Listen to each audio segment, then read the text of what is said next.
बीड जिल्ह्यामधील आष्टी तालुक्यातील हनदगाव दैठण येथील बाळासाहेब पांडुरंग लांबडे या शेतकऱ्याला बेदम मारहाण करून जीवे मारण्याचा प्रयत्न करणाऱ्या व्यक्तींवर कारवाई करण्याची मागणी करण्यात आली।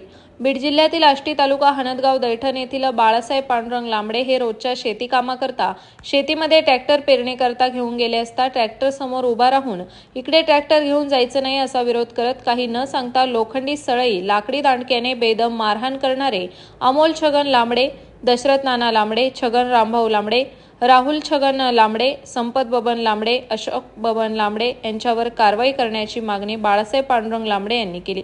कितीही तक्रारी केल्या तरी आष्टीमधील पोलीस स्टेशन आमच्या खिशामध्ये आहे, आमचे कुणी काय वाकडं करू शकत नाही असा दम देतात। बाळासाहेब लांबडे तसेच त्यांच्या वहिनीच्या पायावरती दगड मारून घाण शिवीगाळ करून जीवे मारण्याची धमकी दिली आहे। बाळासाहेब यांच्या डोक्याला जबर दुखापत झाल्यामुळे जास्त रक्तस्राव झाला आहे।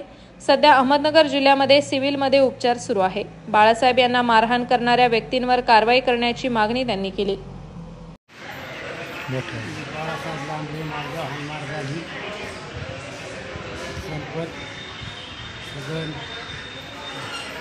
दशरथ राहुल